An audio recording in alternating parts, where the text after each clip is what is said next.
but I'll go ahead and get started here. So thank you all for having me again to get to speak at UNT. I think this is the fifth year in a row that we've supported this. It's such an honor to get to come to you folks and present. I will tab over to what it is that we're going to cover today. First off, we changed the color tiles on the back of this presentation to the color green because I hear you folks have some affinity for that. So we'll try to make sure that we're keeping with the green theme for the rest of the 45-minute presentation. But first off, these four areas is where we're going to live today. We're going to frame up Fastenal. We're going to move pretty quick through that because y'all have probably heard of us before. But I want to give those of you that are a little bit less familiar just a little bit of centering. Then we'll move on and talk about company performance. I think it's a neat opportunity to move on to the third area and kind of peel back the onion on what we're dealing with today in supply chain, which is the tariff environment. And then we'll wrap up the session taking Q&A, which once again, if I can't figure out how to hear you folks, that might be a little challenging, but we will we'll take on that challenge. So before I get started, Dr. Saucer gave me some instruction to kind of try to sew in some pertinent information or answer some pertinent questions that the audience may have. And one of the things that were brought up topic-wise was just talking about career pathways. So I thought I would start out just talking about my journey with the organization and give you guys a little bit of color there, and then maybe parlay that into a little bit of advice for yourselves as you start onto a similar type journey. So like I'd mentioned, my name is Bo Harris, and I lead our national account team out of Dallas-Fort Worth. I've been with the company for 18 years now, and for the last 3, I've been operating in this capacity. But very similar to a lot of other Fastenal employees, I started out part-time, essentially working in the warehouse when I was graduating, or my last year before I graduated college. I very quickly moved into a sales-related role after graduation. Did that for about 1.5 years before moving into a branch manager position, and then was in that role for about 4 years before being promoted to a district manager role. And then once again, last 3 years, I've been in the role I'm at today. So there's a super quick summation of my journey and where I've been that last 18 years.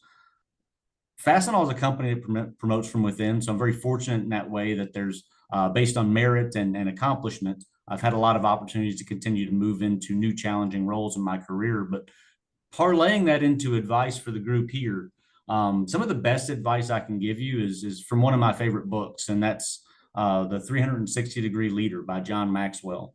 Great book. It's about a 6-hour audio in case y'all ever have a really long drive or something. But the book is basically broken down into 3 sections. It's how to lead up, leading up to your supervisor, how to lead across to your peers, and how to lead down to your constituents if you have any. And I think the best advice I could give y'all is from that first section. How do you lead up to your boss? And John Maxwell lays out that there's 9 principles that really are rules that you should follow to lead up. And the very first one is the most important, in my opinion. And that is you have to lead yourself exceptionally well. I think there's a lot of examples, and there's an example that's given in the book as well, of people that are really ambitious and they try to apply that to asking to do more work, when really the chief concern that they have to take care of foundationally is managing themselves and their work first. And I think that's probably a big contributor to the success that I've stumbled into in my career, is that I always try to do a really good job where my feet are, because it's really difficult to move into a different role or to earn a promotion when you kind of do a lackluster job at the role that you're given today. So real simple advice, but I think being where your feet are and continuing to make sure that you're managing yourself extremely well is probably one of the best ways to end up managing others. So I'll now move into the first section, which is framing up Fastenal. So those of you that have heard me speak in a classroom before or otherwise heard a presentation like this, you know that I like to start with why. Because Fastenal does a lot of neat things, but I don't want to talk about what we do or how we do. I want to talk about why we do what we do and why our customers are our customers. And that is that Fastenal truly believes that driving higher productivity rates for our clientele is the most valuable thing we can do. It's the best way to create impact for them, not selling them a cheaper part. In many cases, not even just selling them a better part, but what can we do to take the costs in and around their supply chain and transition them from waste into something that's actually driving productivity out the back door. Super quick history here about the organization. We are primarily an organically grown company. As an $8 billion corporation, the acquisition of other companies is a very, very minuscule part of today's revenue dollars. We mostly have just taken market share. A lot of that is attributed to the fact that we're very decentralized, very nimble in the market, and we don't slow ourselves down with a lot of bureaucratic rules that keeps us from growing. Something that's very important and sometimes convoluted to explain to our partners or to explain to other people we work with in the industry is that we're branch based, and that's very it's becoming a more unique way to approach the market in today's day and age, where there's a lot of direct ship and a lot of approaches by our competitors to lower their operational expense by just concentrating fulfillment at a certain distribution center, sort of that Amazon model, if you will.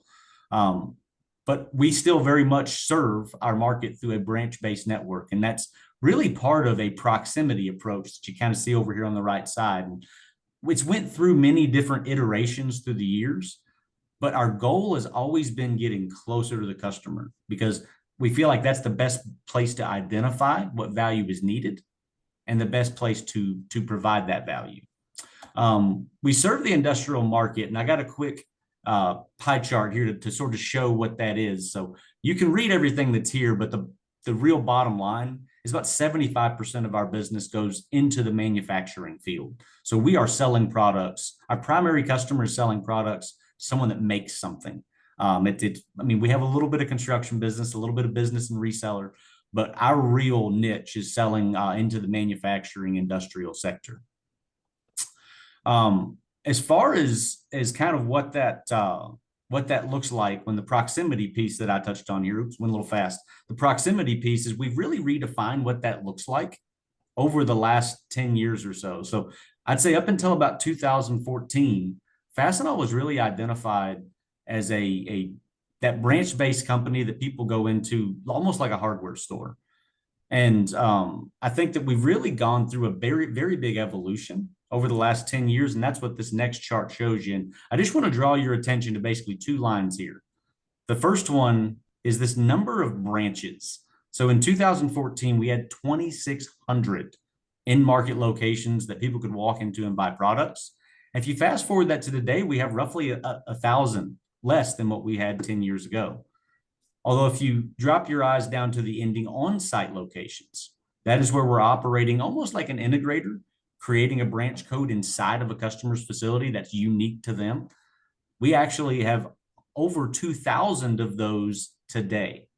So we've really thrust our company and transformed the way that we serve the markets from being more of a branch-based, you come to us or we serve a geography out of a branch, to where we are now much better described as an integrated type of company for large-scale manufacturers. The next thing I want to talk about is the total cost of ownership value proposition, where we're looking past just the purchase price. And that's really what makes us different. This is the value prop. It's the value below the iceberg. I mean, think about like a pair of safety gloves that we sell a customer. There's obviously maybe a $2 cost for that pair of gloves, but all of the other costs that are involved in the acquisition and disbursement of that in a manufacturing facility creates these other indirect costs that in no way adds value to the customer. And every time they buy something, you end up seeing that same loss of productivity, costs that could have went into making more of what they made that's actually going into just the acquisition of the parts they need. So Fastenal likes to take a total cost of ownership snapshot for the customer and help them understand what the potential savings could be if they allow us to interrupt some of those inherent costs within their supply chain, something that's not adding value. So that's something that we always challenge ourselves with. We've even created a total cost of ownership analysis to help size up and quantify that value for the customer. Once again, it goes back to our why as a company, that we believe that if we can put measures in place that allow them to drive their productivity, it's going to be far more valuable than saving them 2% on their piece price. So that's really kind of the frame up of Fastenal that I wanted to provide y'all, and to keep us on track. That's the limit of what I'm going to cover there. So That really allows me to transition into the address the audience number two. So the second question that I picked from Dr. Salster's email that he sent over to us, and that's how does Fastenal deal with industry challenges? So if you think about what I just explained to you, we have a very challenging value proposition to sell into the customer. And we are working with large facilities that getting them to change what they're doing is not necessarily easy. And even once you are able to sell in a change where they're moving to an automated vending program for their supplies or allowing Fastenal to come in and set up shop to take over their tool crib, that's a change that once we benchmark that total cost of ownership analysis value, we have to then, try to deliver on that value in a way that's kind of an expiring arrangement. So what's a really big challenge for Fastenal is that even if we come in and save the customer that 22% with a new change in model, a lot of the leaders in manufacturing, they look at that cost savings project on a 12-month timetable. So if we come in here in September of 2025 and bring in a new program that saves them all this money, come October of 2026, we're gonna reach the anniversary of those changes, and many of the customers that we bring these programs to will say, okay, what's our savings this year? And that's really the way that they measure themselves and the way that they're controlling their costs. And that obviously brings a challenge to us because we have to continue to find ways to reinvent ways that we supply the floor in a way that brings further savings to the customer or continues to drive continuous improvement. So I would say thinking about our model, that's probably the biggest challenge that comes up is over time with our most mature customers, we almost end up competing with our margins, trying to figure out how can we continue to find value because of that annual benchmark type of savings view that our customers often have. I'm going to pause real quick and take a look at the chat, make sure that there's no questions or anybody's telling me they can't hear me. So unless I read something there, I'm going to keep going. All right, so that's framing up Fastenal. Big old UNT green check mark there. So let's go into now talking about company performance. And I'm going to stay pretty high level with this, but I think it'll really stand out, especially in comparison to the peers in our industry. So first off, Fastenal became publicly traded in 1987. So almost 40 years we've been traded on the NASDAQ stock exchange. If you compare Fastenal to other companies that went public in the late 80s or in 1987 explicitly, we are in the top three as far as stock performance since 87. I believe it's only Charles Schwab and Best Buy that have rankings in the same area that we do from a performance of stock. In fact, if y'all can't read this on the screen, it says if you purchased $9,000 worth of Fastenal stock in 1987, that same value would be worth almost $14 million today. So we have done a really good job creating a return for our shareholders and continuing to drive perceived value to the street. If you take that same sort of information or view of us from just a share price standpoint and maybe compare it to our biggest contemporary in the market, Grainger, I think it also shows pretty well about our valuation as a publicly traded company. So first thing I'll address here is y'all might see between these two comparison slots that Grainger's price per share is wildly higher than ours. It's $1,000 a share, whereas ours is $50. So there's a little bit of a story there. Fastenal has had a history of splitting our stock, 2-for-1 split. In fact, we've done it 9 times since our initial public offering. And essentially, just a little tidbit for y'all, the reason that we've always done that is we're a humble Midwestern working man's company. And our longtime CEO and founder, Bob Curlin, believed that he wanted the common man to feel like he could own some stock of Fastenal. So what they wanted to do was try to keep it to where somebody could buy 100 shares of it without having to take out a second mortgage on their house. So we split over 9 times trying to keep that average stock price from exceeding $60 or $70 per share. Now, I'll say we probably won't ever do that again, or that might be that when we split earlier this year, it might be the last time we ever do. Because with the advent of being able to purchase portions of stock in today's day and age, it's no longer a relevant change that we need to make. But I just wanted to give you guys a little bit of color as to what the is driving that stock or that dollar of cost per stock share difference between us and Grainger. But the real reason I want to show you this chart is this is year-to-date performance.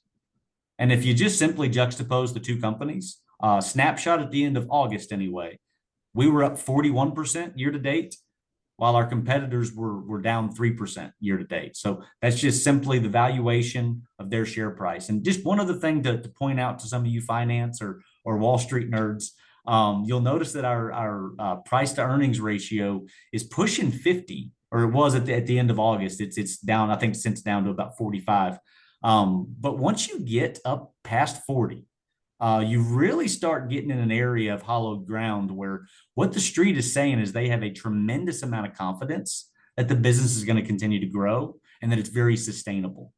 So we're very, very valuable, very expensive company based on that ratio of our business. And once again, compared to our peers, it's we're almost twice as valuable as far as what our business is worth. I got another thing to show you that I think kind of puts us in contrast to the rest of the market. And this is another screen recording, so I really hope it's coming through. This is just something I pulled off the internet to give you guys some right now context. And this is all fullratio.com in case y'all wanted to check it. What I've got here for you is the industrial distribution sector as a whole is reporting that gross margins run at 30% and that profit as a percentage of net sales, runs at 5%. So that's the industrial average based on this poll on this website when looking at 17 of our peers. So kind of benchmark that in your mind. 5% profit off of every dollar that's sold in the industrial distribution network. Now let's pan over and compare that to Fastenal's last quarterly release that we did, where we shared that our profit margins were at 45% on gross profit margins. And our operating income, or our pre-tax profit, was at 20%.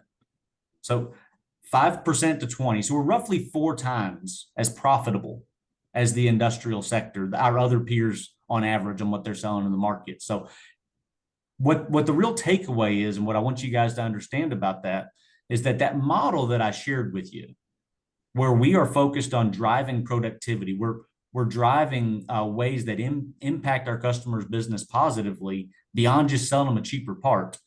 We're doing such a good job of that they are willing to pay a premium, and we are able to build a very profitable organization that's great for our employees and as well as great for our shareholders. And if you look up at the top of the screen here, you'll notice that we had 8.6% growth reported in Q2. Our biggest competitor in Grainger, they grew less than 6%. So we're outgrowing our competitors to boot. So I think there's a lot of impressive statistics there as far as the way the company's performing, the way our model's being valued, and once again, what I believe it means as far as how well we're executing out in the field. Last thing I'll share with you guys is pertaining to company performance is just giving you a little bit of context about the industry as a whole. So what I'm sharing with you here is the Institute for Supply Chain Management's Purchasing Managers Index. This is for U.S. manufacturing. Anybody that's kind of keeping up with this or understands a little bit about the industrial sector, this is a great predictor of what we're going to see growth-wise within our market. In fact, going back the last couple of decades, there's always been a really good correlation between what we're seeing on this index and the sort of growth that we're seeing within this industrial distribution and our business in particular. Just breaking down what this means to you real quick, there's a dotted line right down the middle here. And to explain to you sort of what's going on, the Purchasing Managers Index is a poll that goes out on a monthly basis. And it's polling manufacturers asking about their backlogs and asking about current, are you buying more than what you were buying the previous month? If the number is north of 50, then it indicates that more people on that poll are saying their business is growing, they're ordering more stuff, and their backlogs are growing. If it's under 50, it means more people are saying that they have less orders and less backlog than what they had the previous month. So if you've been paying attention to this index, you'll notice that January and February, where it was positive, where it actually showed expansion in the industrial sector, those were basically the only 2 months it was positive. I think 2 of 3 for the last 3 years. So the takeaway there is that the industrial sector, according to this index, has been contracting for roughly the last 3 years coming out of the pandemic. So I think the takeaway there to understand and put into context of our company's performance is that we are taking market share. We're not getting additional lift from the environment around us. We are organically growing into a pretty stagnant environment for industrial distribution.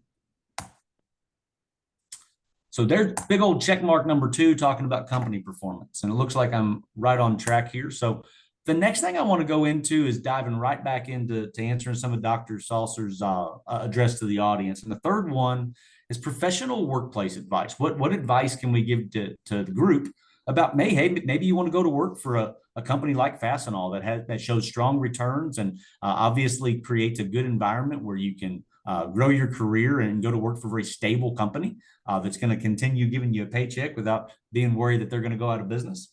And I think some of the best advice I can give you there is really threefold. The first one is show initiative, whether it's in the interview room, post-interview, or post-hire. Companies like ours, and I don't think that ours is exclusive here, we like to see people that can take ownership of results and drive it, that takes an entrepreneurial spirit. There's some top-down managed companies out there that'll tell you exactly what to do and how to do it. But I think that speed being the currency of success today, top-down management's too slow. I think a lot of companies have realized they really need people lower in the organizations making decisions. So our company is very much of that ilk.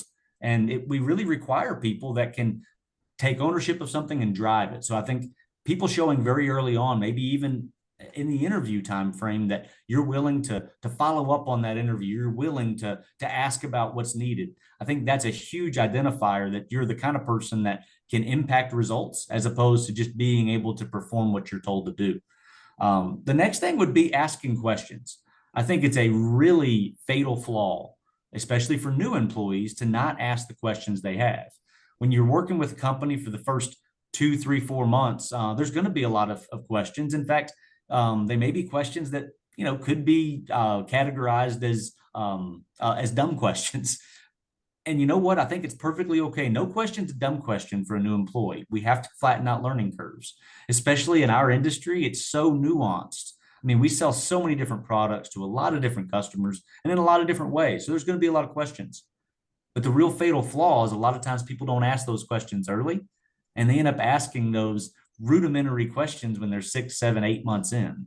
And I think that a lot of times really stifles people's ability to move up, because management loses confidence that they can pick up on things. So second piece of advice is ask questions early. Don't be that person that's not asking questions. To me, it's a huge red flag that you may have trouble with your flattening your learning curve.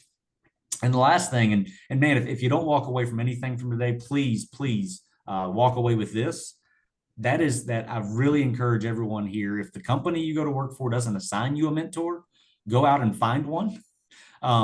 If you don't have somebody you can bounce ideas off of, that you can get good advice from, that has experience in the industry or has experience in a professional career, you're really short selling yourself, and you're going to learn a lot of lessons the hard way. So best advice I could give you is try to seek out and find that mentor. People that you admire, people, and you'll find them in the workplace that really, really know the ropes. They're going to really honestly be humbled that you would reach out to them and ask for a little bit of mentorship. Trust me, that's a good thing. It's a compliment. So don't be scared to do it. In fact, I would encourage you, if you haven't, go out and find that mentor, maybe even before you start your career. So that is addressing professional workplace, addressing the audience number 3. So moving into the third area, I want to talk a little bit about the tariff environment. So real quick before I do, I'll check my chat one more time. Audience question: at what position does Fastenal performance impact salary? All right, so we got a question in the chat of at what position / level in Fastenal does performance impact salary? So I would say that within Fastenal, entry-level positions, once you go full-time, there aren't a whole lot of roles that don't have some sort of performance enhancement factor. I think once you get more into the operational and supply chain management roles, it may be a much smaller portion of total compensation, whereas in sales, it's obviously a bigger part of total compensation. But our organization very much believes in sharing in the results and giving back to our employees when we experience success. So even our inside sales supply chain folks that are pulling boxes and things of that nature, typically there's a team bonus when the overall branch hits goal. I think that there are bonuses that are handed out when the distribution center hits certain pull levels of accuracy. So we are very, very impacted or ingrained, if you will, in our culture of paying based on performance. So once again, I would say very much when you're in sales, it's a bigger portion. But I would say from the earliest levels, once you get into a full-time role, most Fastenal positions have some form of incentive package based on performance. So really good question. I appreciate that, getting that in the chat. Okay, so moving into the tariff environment, this is maybe a little bit different way to look at things, but I wanted to share with y'all what we've gone through this year as an industrial distributor that sells a lot of bulk imported products. So I'll walk y'all through a timeline this year of what we've seen and then give you some color around how we're working through it. So obviously, when we had a change in the presidential administration, a lot of us were expecting this year to be a little turbulent, and it certainly has been very exciting, starting out all the way back in February with the introduction of the IEEPA tariffs and the Section 232 tariffs. So really that Section 232 tariff, that announcement and it being interpreted or laid out to apply to finished goods is what really triggered our organization to have to make some type of moves to account for it. So if you think about what it is Fastenal sells, we have a lot of different product categories. We sell, depending on how you want to slice it up, just about everything you'll find in a manufacturing facility, we will try to sell outside of gases. Even some direct materials we sell in some cases, but we are very heavy in a couple of categories. Fasteners is still our largest product category today. So processed steel impacted by Section 232 on imports. So that was an area that we had to account for. It's about 35-ish% of our sales are fasteners. A great portion of that is imported fasteners. And then safety is the second biggest product category at about 25%, 26%. So upwards of 60% of our business is safety and fasteners. And a lot of the safety that we sell is imported, whether we're the direct importer of record or if we buy that from a supplier that is importing on our behalf. And if you guys have ever seen a palm dipped glove, it's one of the most common items, safety items that's found in industrial distribution. There's not a single person that does that palm dip process in the U.S. Due to the laws that we have around that the sort of materials and processes. So almost everybody that's selling that kind of material, which is a big contributor to industrial distribution spend, almost everybody's importing that from overseas. So, but that Section 232 tariff, to come back to this chart, that's something that really triggered that we needed to make an adjustment. So while we obviously have been working for years, going all the way back to the Section 301 tariffs, of 2017, trying to diversify our country of origin, we still needed to have an event back to our customers because of the impact of the tariffs that we couldn't avoid. So what we did as an organization is decided we were going to roll out two different pricing events to our clients. A lot of people might say, why do you want to have two hard conversations instead of one? And here was our thought process is if there's a 25% tariff on an item that's coming from overseas, and especially if we're the direct importer of record, when that container hits the dock, that's when it triggers us to pay the U.S. government for that tariff value. It's just directly on top of the product cost. But many of the items that we keep in distribution, we have months, if not over a year's worth of inventory. So those containers that started coming in February, March, and April and getting hit with this tariff cost, while the cost is real, it's real money, it's not monopoly money, it doesn't represent a huge portion of our overall inventory. So in other words, the tariffs kind of blend in to our overall cost profile and individual parts. So we decided that it wasn't fair to our customers to impact and hit them all at once with a big tariff impact, that we would otherwise look to split it up in a couple of different rounds. So that's exactly what we did. We figured out what do we need to cover this Section 232 tariff impact, and we basically rolled out 60% of that to our customers in the March, April, and May timeframe. So what that did is for the direct import, where we're the importer of record, it generated cash so we could pay those bills without one for one losing that out of our gross profit or out of our total profit. And we did a pretty good job. Our Q2 earnings release showed that we were very, very stable in our gross margins, including the tariff impact. I think that we were 30 basis points up Q2 over Q1. So we did a really good job driving a cost price neutral outcome with a lot of moving parts. And when I say a lot of moving parts, it sounds real easy when you're applying a tariff to something. Like our customers think, well, it's a 25% tariff. You should be able to show me, proof that that's an imported product and show me the NAICS codes and we'll move on. And it's not necessarily all that simple. So if you let's think about one part here. So let's think about a 1 inch, a half inch by 1 inch bolt, grade 5 hardware, just off the shelf product, right? That's an item that certainly is applicable to Section 232. However, we get a half inch by 1 inch bolt from China. We get some lots from Taiwan. We also use Thailand as a source for some of our threaded fasteners. And all three of those countries throughout the last several months have been exposed to different tariff rates. So all of a sudden now showing it to a customer saying, hey, here's the tariff increase that we have for this product, having a one-for-one impact on that may not be as cut and dry if the country of origin that's feeding our distribution center has multiple countries. So what we did is rolled out more of a blended overall price increase, which is a little bit easier with indirect materials than it was with direct materials. But certainly, I think you can probably gain some appreciation on the millions of different products that we sell and the over 600,000 products that we class in our DCs. Many of them are dual sourced, and thus many of them have different cost impacts. In fact, with different container ships coming in different times, it wasn't really possible to keep up with changing the price every time a container rolled in. So once again, we created sort of this 2 rounds of impacts. Now, April was a weird month for all of us because I think we all got freaked out by I think it was dubbed Liberation Day when reciprocal tariffs got introduced.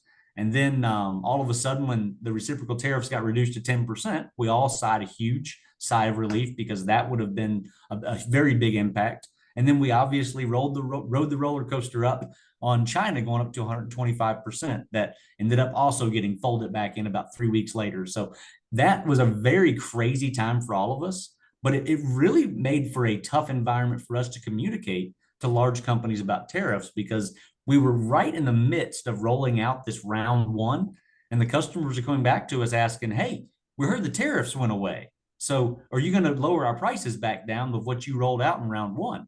And the thing is round 1 was all about accounting for Section 232. It had nothing to do. In fact, we hadn't even really devised a strategy for the reciprocal tariffs before they got inflated and then went away. So it was a lot of noise without a whole lot of necessary action, where we had to communicate to the customers that we didn't necessarily account for that in the first place. So the fact that they went back to 10% is kind of a nothing burger. So very interesting 6-week time frame for sure. But then, of course, we rolled out with the second round of pricing and starting in the May, June, July timeframe. And so as the costs are blending in to our supply chain and our distribution network, we've kind of rolled in pricing increases. And once again, hoping to maintain a price cost neutral strategy where we're not trying to benefit off of this, but we're trying to make sure that we're not eroding our profitability to the extent that it hurts our ability to support the model.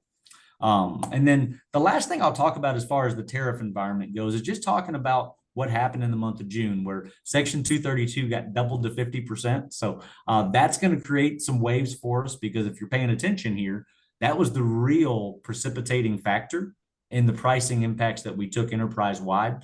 And unless something changes, we will have to account for that additionally as we finish off the back half of the year here. But hopefully that gives you guys some good example of what keeps us up late at night and dealing with the tariff environment and industrial distribution, a little bit about the way that we've handled it and the why.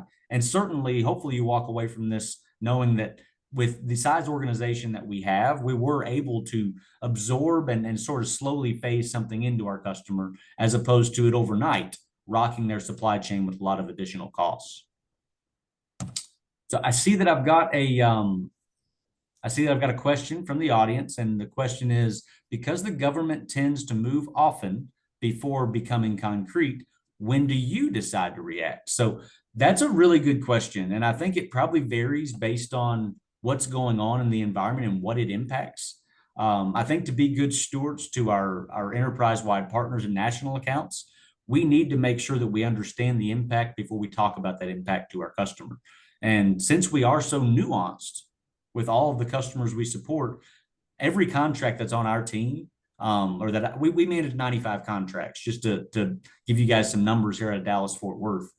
All of those contracts buy hundreds, if not thousands, of SKUs from us. So it takes us time to analyze and understand the impact that we'll see from a cost standpoint before we can ever go that next step of identifying an impact to the customer. So while that's work that we have to do, and it's something that keeps us from maybe delivering better customer service or selling more into the market, I do think that it kind of gives some time for some things to settle, because it has been very fluid this year. And if we would have reacted too quick on some things that have come out, especially in that April and May timeframe, we would have been trying to put some toothpaste back in the tube. So I do think while it's annoying that some of the processes are as laborsome or cumbersome as they are, taking 3, 4, 5 weeks to size up our approach oftentimes gives the dust time to settle.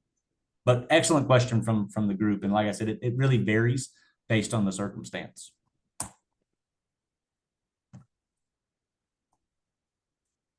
So that's the end of the tariff environment Q&A, or tariff environment. We can now flip in the last 5, 6 minutes or here to covering any questions that we have from the audience. And it looks like maybe we have another one.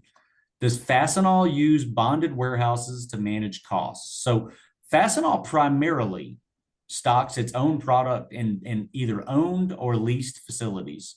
Our distribution centers, what we found is that controlling the supply chain is in and of itself an opportunity to dodge costs. And when we're able to keep items in our own warehouses, we can put our people in there, we can optimize the way those warehouses are managed, and we can help facilitate where inventory is kept to where it's closer to where it's being consumed. But so we primarily operate in-house with the warehousing of all of our inventory. Good question. Any other questions coming through the chat that we can answer for you folks this afternoon?